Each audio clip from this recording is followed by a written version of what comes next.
Bueno, muy buenas tardes, compañeros y docentes. En el día de hoy les vengo a hacer una exposición sobre un tema súper importante en la asignatura de enfermedades infecciosas, el cual es la anemia infecciosa equina. Sí, me presento, mi nombre es Joan Camilo Plaza Lozada y voy a ser su expositor del día de hoy. Tenemos que primeramente, pues vamos a presentar una tabla de contenido sobre los diferentes temas que vamos a abordar en el transcurso del video, en el cual pues tenemos que definiciones sinónimas, vamos a hablar sobre la etiología, el origen de la enfermedad, aspectos históricos, importancia económica, la epidemiología, la patogenia, síntomas y signos, diagnóstico, tratamiento y la profilaxis. Bueno, primeramente tenemos que vamos a definir esta enfermedad que según pues los autores o la literatura donde buscamos información de esa patología, tenemos que así mismo la definen. Uno la definen como una enfermedad retroviral que afecta principalmente a los animales ungulados, tales como caballos, mulares, asnales, eh, caballos salvajes, cebras, etcétera. Otros la definen como una enfermedad infecciosa transmisible, multisistémica e inmunosupresora, ¿sí? La cual pues básicamente es producida por un virus que se caracteriza por presentar los animales fiebre, anorexia, letargo, trombocitopenia, anemias, pérdida de peso y además en diferentes partes del cuerpo, tales como miembros pelvianos, el abdomen, el pecho y otras partes. Tenemos que los caballos que son afectados, digamos, podemos decir que algunos de estos equinos puede presentar síntomas como también no los puede presentar, ¿sí? O sea que son portadores asintomáticos. Así que tenemos que los caballos de por sí toda su vida van a ser portadores asintomáticos o sintomáticos del virus, ¿sí? O sea que va a ser pues un método de transmisión, el cual es pues, directamente por medio de los caballos. Tenemos que no es una zoonosis, no tiene declaración obligatoria. Y otros nombres que pueden presentar son los que se encontramos aquí, como fiebre de los pantanos, enfermedad de COVID, anemia perniciosa de los equinos, SIDA de los equinos, fiebre malaria equina, fiebre lenta, fiebre de la montaña. Algunos de estos sinónimos se les atribuye básicamente a la producción de los vectores como método de transmisión de la enfermedad. Adelantando un poco, tenemos que ver básicamente los vectores. Uno de los vectores son los tábanos y las moscas hematófagos, ¿sí? Entonces, recordando un poco sobre generalidades de los dípteros, encontramos que pues, la proliferación de esos vectores es básicamente sobre los pantanos y sobre las montañas, ¿sí? En zonas húmedas. Por otro lado tenemos que se le llama enfermedad de Coggin porque pues su prueba diagnóstica es el test de Coggin. Entonces se le puede atribuir, o bueno, le llaman así, pues, enfermedad de Coggin.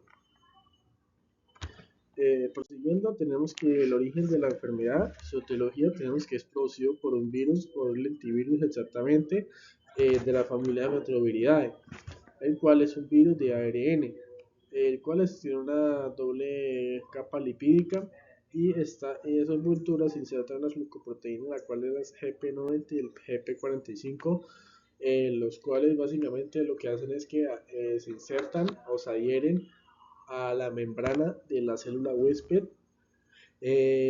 pudiendo así, pues, perdón, ingresar a lo que es a la célula o al interior de la célula del huésped. Además, tenemos que llegan a medir entre 100 y 150 nanómetros y tienen una forma isocaérica o esférica.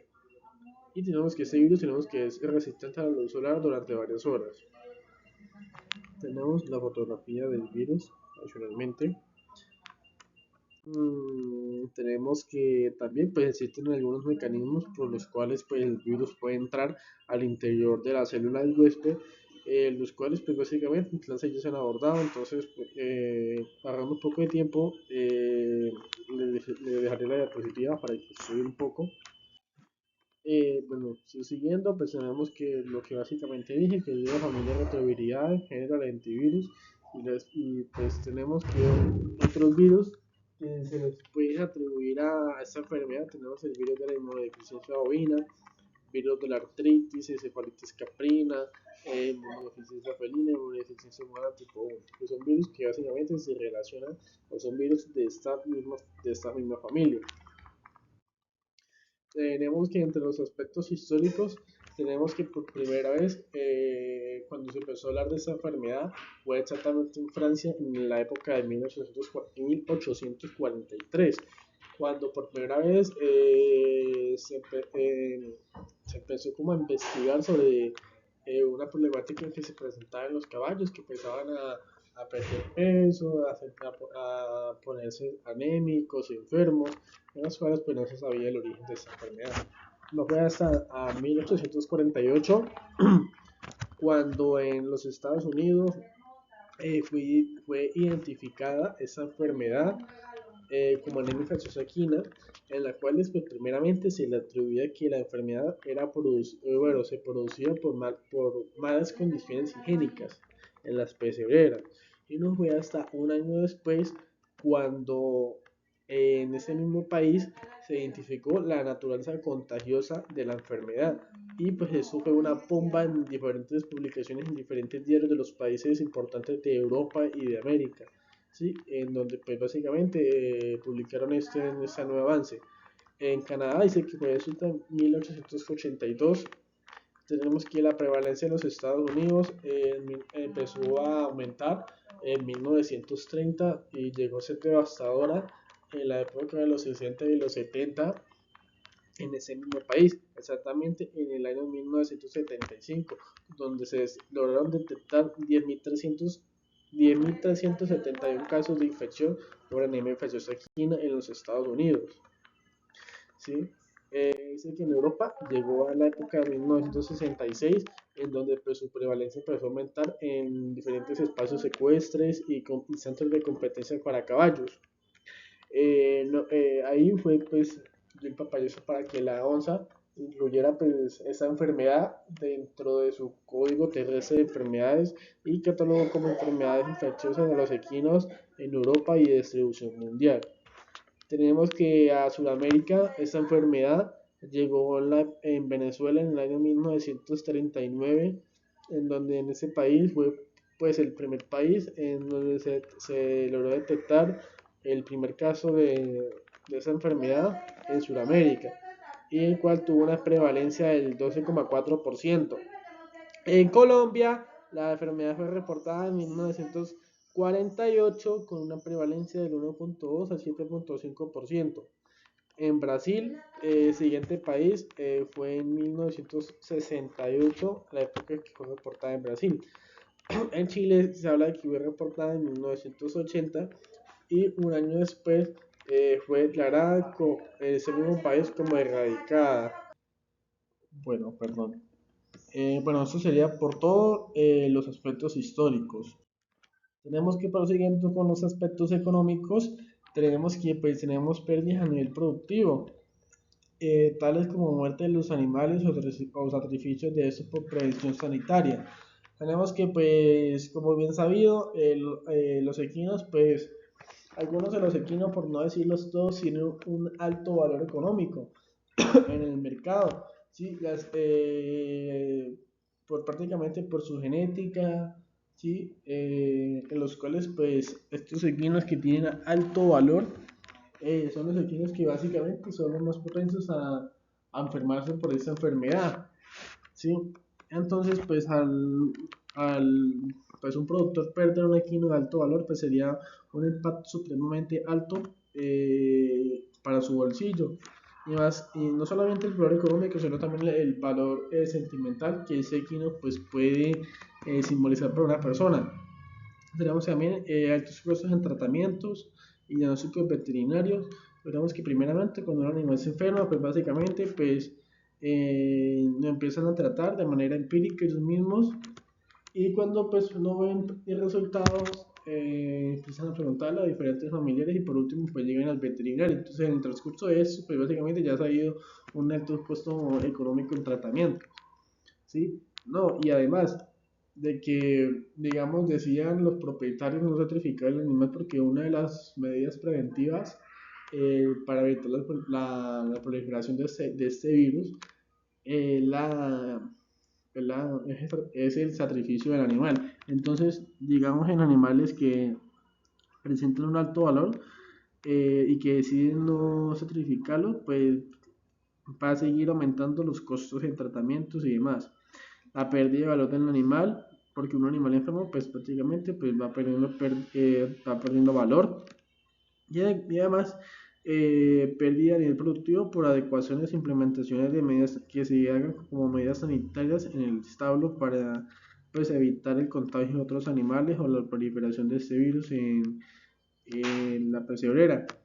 Tenemos que efectos en el comercio y en las exportaciones, tenemos que pues se van a empezar a realizar diferentes restricciones en las ciudades o los municipios o hasta llegar a los departamentos que se presenten casos positivos de esa enfermedad, los cuales pues, van a empezar a restringir lo que es la movilización de los animales, el sitio de diferentes encuentros ecuestres o centros de competencia para caballos, así como digamos las restricciones de las cabalgatas, hablando aquí del municipio de Florencia y algunos municipios del país que se hacen esos, por decirlo así, estos encuentros ecuestres.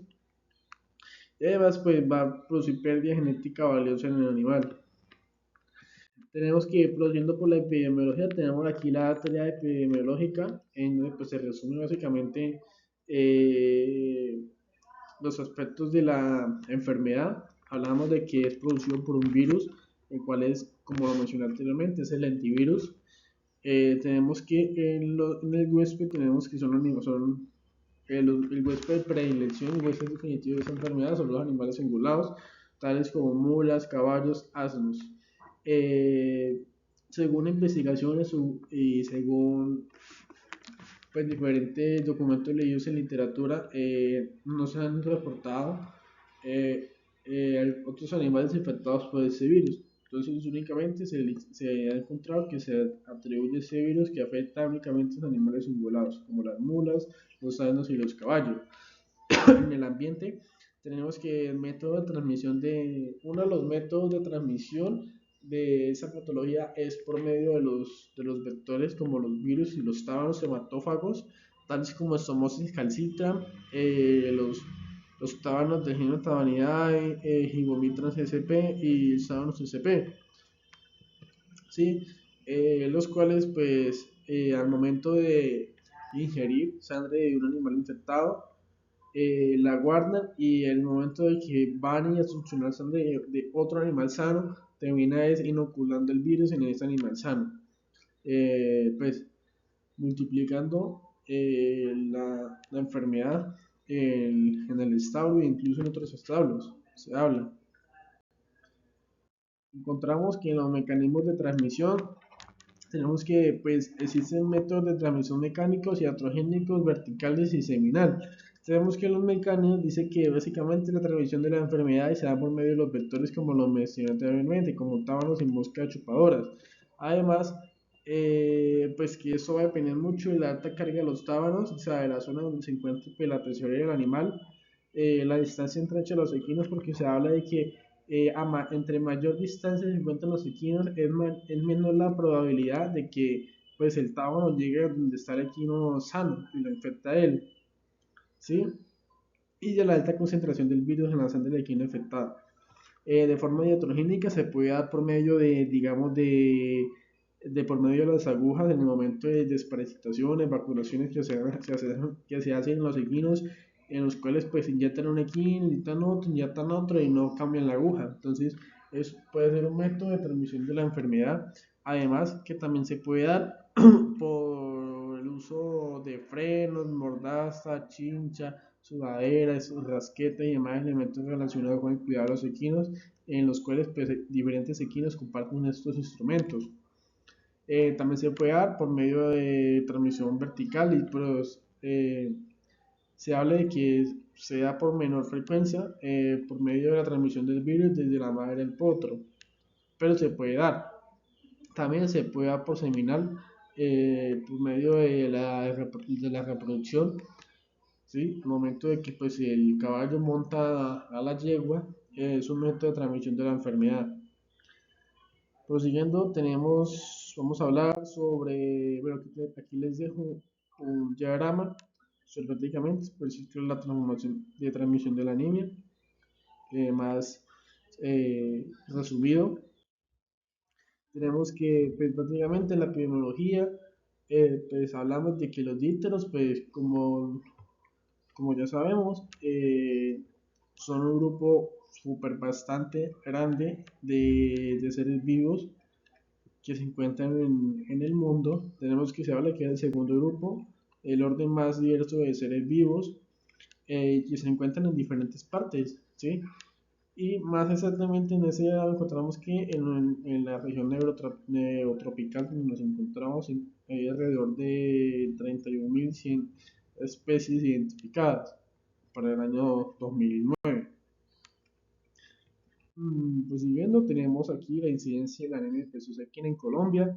Tenemos aquí un balance desde 1996 hasta el 2014, en la cual pues básicamente los casos de esta enfermedad han ido aumentando y hay veces que han ido disminuyendo como otras veces que ha ido aumentando, llegando a picos como en el 2006 que llegó a 4.917 casos positivos. Por otro lado, tenemos otro diagrama que habla desde 2006 al 2014 sobre los departamentos con mayor incidencia de esta enfermedad. Como encontramos aquí el Casanare, encontramos en el departamento de Caquetá también con una incidencia pues no tan alta como el Casanare, pero sí está dentro del diagrama, ¿sí? De la gráfica. Y claro, pues eso se le atribuye pues bastante a la humedad que se encuentra en el departamento de Caquetá y pues a los diferentes pues, sitios que hacen propensos al desarrollo de estos vectores. También tenemos pues morbilidad y mortalidad que básicamente pues eh, en la literatura no aparece bien desarrollado una morbilidad y una mortalidad detallada que nos diga que tanto porcentaje de animales pueden estar infectados como tanto porcentaje de animales pueden morir de esa enfermedad. Sí, básicamente no nos bota ese dato exactamente. Dice que está muy influenciada por la cantidad de las especies de moscas involucradas, como sus hábitats, el hábitat donde se encuentra el animal, la densidad de la población de caballos que estén cerca y pues el nivel de viremia del huésped y la cantidad de sangre transferida se habla. Se habla de que hay una cero prevalencia de hasta el 70% de establecimientos donde la enfermedad ha sido endémica durante muchos años. Y se habla que pues, la gravedad de los signos clínicos están influenciados por la cepa del virus y la dosis del virus que es inoculada. Sí, y pues se habla de que en la inoculación experimental con una dosis viral alta puede inducir a la mortalidad hasta el 80% de los caballos. Bueno, por otro lado, hablando de la patogenia, un punto importante, he decidido pues, separar este apartado en dos partes. Una parte más resumida que le voy a exponer aquí y otra parte inmunológica que es más compleja, pero que trata de explicarle de la mejor manera. Tenemos que básicamente al momento de que el virus entra al organismo animal,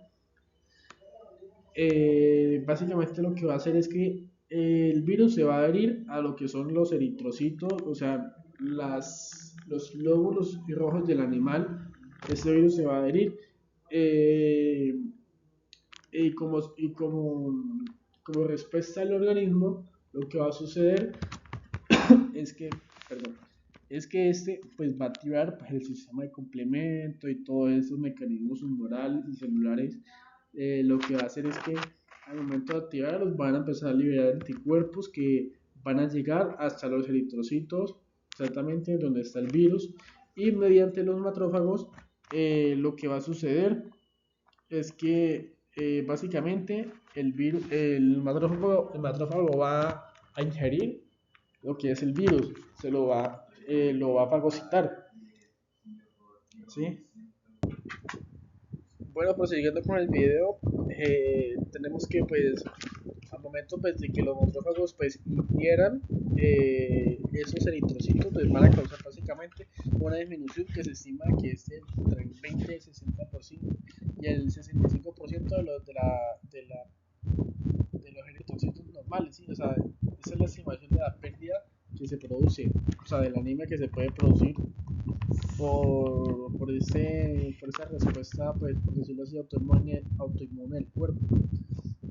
Los cuales, pues, básicamente los virus dentro de los macrófagos se van a empezar a proliferar, se van a empezar a multiplicar llegando a diferentes órganos parenquimatosos como el vaso, el hígado, los riñones y hasta los ganglios linfáticos, en donde van a empezar a aparecer cambios inflamatorios y demás fenómenos en estos órganos anteriormente mencionados. Tenemos que en la patogenia, bueno, inmunológicamente me voy a tratar de explicarla pues paso a paso lo que sucede. Tenemos que durante la etapa aguda de la enfermedad, o sea, cuando el virus entra al organismo, tenemos que ese virus se va a empezar a desarrollar, o bueno, va a empezar a infectar lo que son las células dérmicas y los macrófagos tisulares. Sí, eso se da pues básicamente por la picadura del tábano hematófago, cuando el virus entra por la piel. Entonces tenemos que se empieza a desarrollar ahí, donde los macrófagos tisulares se va a empezar son las células primarias en la replicación del virus y es el reservorio celular del virus, y donde va a empezar a aparecer las infecciones agudas y persistentes. Podemos mencionar que tenemos que los síntomas y los signos de la enfermedad van a ser básicos, o sea, todos los resultados, los síntomas y los signos van a ser resultado de una respuesta inmunológica del cuerpo, ¿sí? Entonces, teniendo en cuenta lo que dije anteriormente, tenemos que el virus lo que va a empezar a hacer es que se va a empezar a desarrollar y va a empezar a desarrollar unas cargas virémicas. Entonces, al estas cargas virémicas superar un determinado valor de umbral en el plasma sanguíneo, que en el momento de que alcanza o supere este umbral, por decirlo así, el sistema inmunológico lo detecta y pues va a empezar a producir diferentes mecanismos para tratar de eliminar esta problemática, tratar de eliminar el virus, en los cuales pues, los diferentes mecanismos humorales y celulares no van a ser suficientes para eliminar el virus. O sea, en síntesis, el organismo no va a ser capaz de eliminar el virus. Entonces, es por eso que el virus sigue persistiendo, produciendo diferentes síntomas y signos en el animal. Bueno, volviendo al tema, tenemos que se van a empezar, o sea, para la presentación de los signos y síntomas clínicos son mediados por diferentes citoquinas proinflamatorias, tales como factor de nitrosis tumoral A, interleuquina 6, factor de crecimiento transformante B, como también otras que aparecen es como por ejemplo la interleuquina 1, la interleuquina 10, el interferón y otras células. Tenemos que estas citoquinas proinflamatorias serán las responsables de las manifestaciones clínicas asociadas con el ciclo de la viremia, lo que mencioné anteriormente.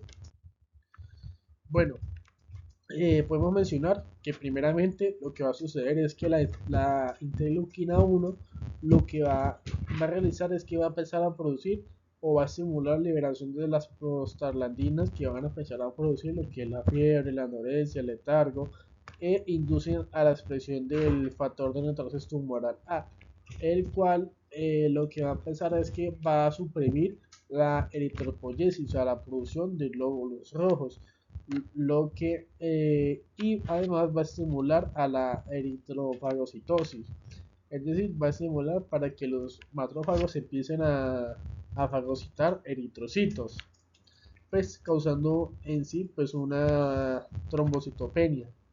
De este modo, además tenemos que adicionalmente la interleuquina 1 induce la expresión de la interleuquina 6, que en conjunto a la interleuquina 10 van a empezar a producir pues, diferentes inmunoglobulinas, tales como la M, que van a favorecer a que a que el cuerpo haga se empieza a producir una anemia hemolítica y una glomerulonefritis y hepatitis como resultado de la liberación de todo este proceso que estamos hablando.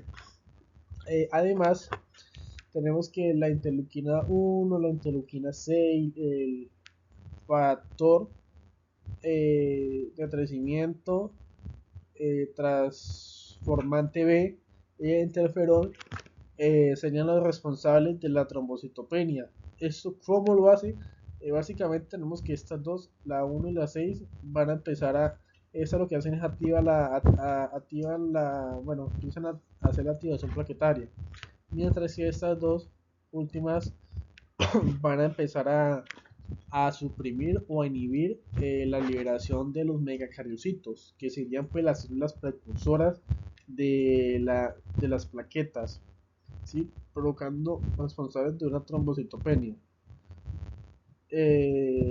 Bueno, tenemos que por otro lado, aquí se ha resumido, tenemos que por otro lado, otra vía que se puede producir, por la cual se puede producir la fiebre es por medio de la interleuquina 6 y el factor de necrosis tumoral, que lo que van a hacer es que mediante la activación de la vía del ácido araquidónico, van a empezar también a producir la liberación de prostaglandinas, produciendo la fiebre al final, y todos estos síntomas que anteriormente he mencionado.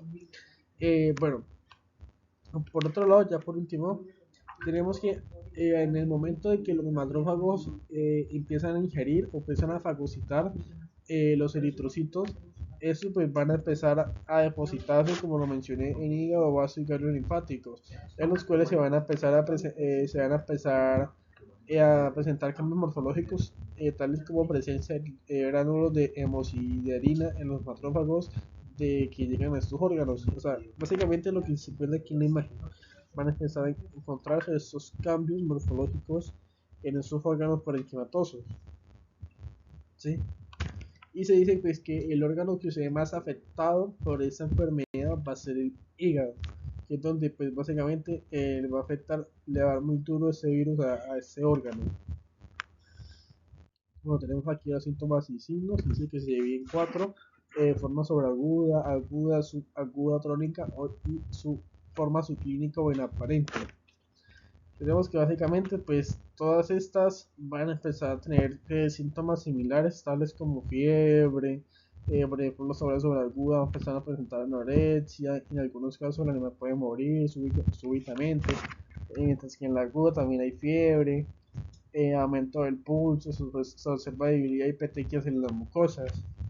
En la forma subaguda o crónica se va a empezar a presentar cuadros febriles que van a empezar a presentar, algunos días presentan la fiebre, mientras que otros días no la presentan.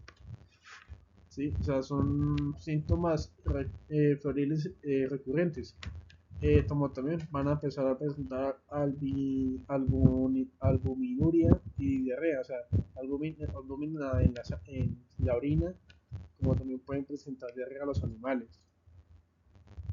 Forma inaparente, dice que es una forma de presentación muy frecuente de esa enfermedad, en la cual pues, se da por medio de pérdida de peso progresivo del animal, catequias en la lengua, apatías, disnea, edemas, hemorragias, ictericia de grado variable, y etcétera. Y estas son unas fotografías de ejemplo. Tenemos que en el diagnóstico diferencial, tenemos que en el diagnóstico diferencial tenemos que podemos atribuir esa enfermedad a diferentes patologías como el virus de la artritis viral, la babeciosequina, la leptospirosis, el trabuco bacteriano, la púrpura hemorrágica, entre otras enfermedades más que tienen pues una sintomatología similar. En el diagnóstico definitivo tenemos que la prueba, pues el gold estándar de esta enfermedad es la prueba de inmunodifusión en gel de agar o el test de Coggi, el cual pues presenta un alto grado de porcentaje de seguridad y está a un costo razonable. Tenemos que pues básicamente se debe extraer, se debe extraer unos mililitros de sangre de la vena yugular sin anticoagulante y colocarlo en un tubo. Esa prueba lo que hace es detectar anticuerpos precipitantes producidos como respuesta a la anemia fosfoquina.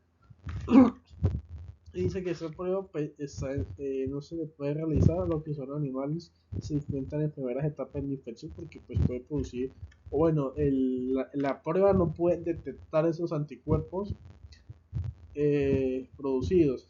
Y además que tampoco se puede hacer en potros de madres infectadas porque va a dar un falso positivo. Tenemos que otras técnicas diagnósticas puede ser la ELISA, el ensayo por inmunodestrucción ligadas a enzimas,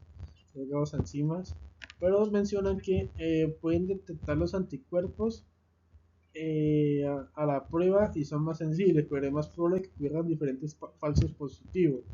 Es por eso que muchas veces se suele utilizar esta prueba y como método de confirmación se suele utilizar el test de Cogin o se puede realizar directamente el test de Cogin a la enfermedad, el cual se habla de que pues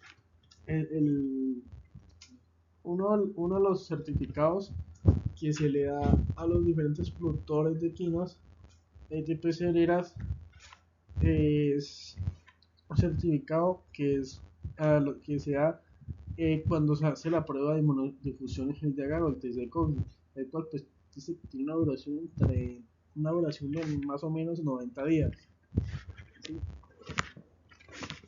Para así pues permitir digamos la circulación de algunos animales o que algunos animales se concentren digamos en por ejemplo en exposiciones equinas, ¿sí? Diferentes ferias que se piden y demás. Tenemos que un tratamiento instaurado pues recordemos que bueno en sí esta enfermedad no presenta una cura, no tiene vacuna, ¿sí? Lo que se hace es prácticamente un tratamiento sintomático para tratar los síntomas que presenta el animal. Y como medida terapéutica o soporte he desarrollado un tratamiento que básicamente lo que vamos a hacer es tratar los síntomas de la enfermedad, lo que se produce, lo anteriormente mencionado, mediante recomposición de líquidos, control de la fiebre, el dolor, el simular la hematopoiesis por la anemia producida, el simulante de defensas, que puede ser opcional o puede hacerse, pero es muy poco usado en equinos, protector de la mucosa, pues básicamente por la ingestión de tanto medicamento y tanta liberación de prostaglandinas que pues, al final pues, pueden afectar a la mucosa por antiparasitarios. Vamos pues decidir poner otros productos como antiparasitarios externos y antiparasitarios internos, de los cuales pues en las próximas páginas pues voy a dejar algunos ejemplos. Por ejemplo aquí hice un ejemplo con un peso de un caballo y pues sacamos la fluoterapia a administrar, las diferentes pues, los fluidos como el lactato de rines, solución de niña y destrozo 5%. Por otro lado, decidí poner un AINES, el cual es el clonicidio lubine, que se puede pues, aplicar a los animales infectados. Además, decidí poner aquí un complejo E, pues, que ayudará pues, a mejorar la condición corporal del animal y a la eritropoyesis con las dosis en los animales. También puse algunos minerales que van a ayudar mucho a la recomposición corporal del animal y a la producción de energía del animal, con diferentes pues, minerales como el zinc, el potasio, el selenio y algunas pues, también hay proteínas del complejo B. Nada más, bueno, pues, siguiendo con el tratamiento tenemos aquí, puse aquí también el omeprazol, con su dosificación. También puse pues como antiparasitarios externos, puse el Negobon, el metilfonato, que es pues uno de los pocos antiparasitarios externos que se pueden utilizar en equinos para el control pues de diferentes parásitos, con su dosificación y pues producto comercial. También puse aquí el fenbendazol como antiparasitario interno, para diferentes pues endoparásitos que se encuentran en los equinos con su dosificación. Bueno, la profilaxis, prosiguiendo, pues hablamos de que es una enfermedad de no declaración obligatoria actualmente en el país según la resolución 18426 del 2025, que se expidió en agosto del presente año, ¿sí? Y también pues tenemos que en el país no se cuenta con ninguna clase de vacunas para, para esta enfermedad, ¿sí? Esto pues básicamente de que no haya vacunas es por, se habla de que es por la capacidad del virus para mutar y pues para producir resistencia, ¿sí? A las vacunas ya desarrolladas, porque en diferentes países ya se han desarrollado vacunas, pero han sido un fracaso total por la capacidad del virus para mutar. Y se habla que el control de la enfermedad es fundamental y se hace por medio de un buen plan de prevención. Tenemos que, pues básicamente, se debe realizar como métodos profilácticos. Por ejemplo, aquí tenemos que se debe realizar, por ejemplo, antes de emitir un caballo nuevo en la finca, pedir certificado reciente de una prueba negativa a anemia infecciosa equina, ¿sí? Y más en sitios de alta prevalencia se debe pedir tal certificación que se despedida en los últimos 30 días. Ese certificado tiene una durabilidad de 90 a 120 días, se habla, ¿sí? Como método pues profiláctico pues para evitar la contaminación de la enfermedad en nuevos predios, ¿sí? Además de que pues se va a hacer un buen control de los vectores, recordando pues que los vectores pues son como lo mencioné, los tábanos y las moscas, además de ser pues un buen método de seguridad e higiene en el predio, por ejemplo, jornadas de vacunación, jornadas de desparasitación, hacer un buen manejo de las agujas, cambiar las agujas, como sabemos, una aguja por animal. También hacer un buen control de las moscas en lugares pues, que hay que una alta proliferación de moscas, usar productos comerciales como Supertrans, ¿sí? Que ayuden pues a la inhibición de los vectores, además de ser pues un buen manejo de las excretas, ¿sí? de o sea de las excretas de los animales, porque recordemos pues también puede ser un reservorio del desarrollo de las moscas, ¿sí? Todos esos factores contribuyen a la proliferación del virus. eh, que posee una fotografía del número comercial para las moscas. Tenemos que para todos aquellos eventos de exposición o comercialización equina y otros similares que involucren muchos caballos, que se requiera pues de una documentación reciente de exámenes negativos contra anemia infecciosa equina de todos los animales participantes. Eso es súper importante. Además, que se requiere que al menos en los predios se hagan pruebas contra anemia infecciosa equina en todos los equinos de la finca al menos una vez por año, ¿sí? Para llevar pues una trazabilidad o una prevalencia de la enfermedad. Además por otro lado, realizar una buena higiene de los instrumentos utilizados en los caballos, como los aperos, los frenos, ¿sí? Para así mismo, pues, evitar pues la contaminación de otros animales sanos. Asimismo, como lo mencioné, siempre manejo siempre las agujas y las jeringas por animal. Además, pues, que tratar de que los animales, pues, que salgan positivos, sean sacrificados para ti mismo evitar pues que el resto de los animales se infecten por la enfermedad o que salgan pues prácticamente positivos a esta enfermedad.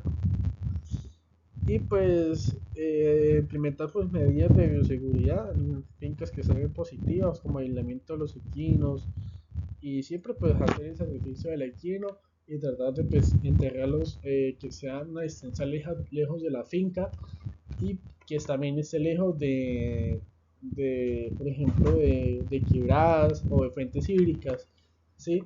Y pues tratar de que en un hueco profundo de al menos 3 metros de profundidad o 4 metros de profundidad y pues tratar de aplicar calviva y identificar posteriormente el animal. Ya, eso sería todo por el día de hoy, por la exposición de Aníbal Jesús de Aquino. Espero que les haya gustado mucho y muchas gracias por el video.